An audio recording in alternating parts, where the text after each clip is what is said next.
The set. Hi class, today I'm going to talk to you about Henry David Thoreau and the impact he had on when he was alive and even now today. So, my thesis was that Thoreau was a founding father of Transcendentalism, the idea of Transcendentalism, and it's still relevant today because people still follow Transcendentalism ideals. Thoreau was born in July 12, 1817 in Concord, Mass., and went to Harvard University and then died May 6, 1862. And throughout his whole life, he pretty much lived in Concord, Mass. Some of his main ideas were, he believed in simplicity, simple living, conservation of nature, spirituality with the outdoors, protecting the environment, and presence in where you are living in the moment.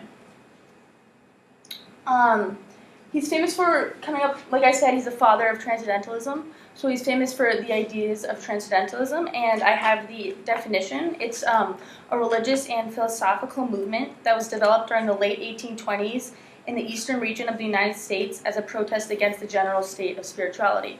So he didn't necessarily agree with everything in the in laws and in the government. So he wanted to kind of go on his own path and live his own way of life. And he actually was sent to jail one night.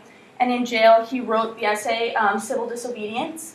And a quote from it is, "The mass of men serve the state thus, not as men mainly, but as machines with their bodies." So he felt like everyone was going through kind of routines that they weren't thinking about. They were just doing it. They were just acting. They were on kind of autopilot. And he really was into the idea of being able to rule your own life and kind of be thinking and be thoughtful about what you're doing with your life. He also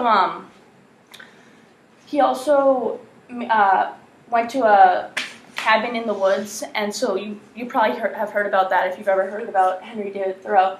And he lived there for a few years and kind of totally went off the grid and lived his own life.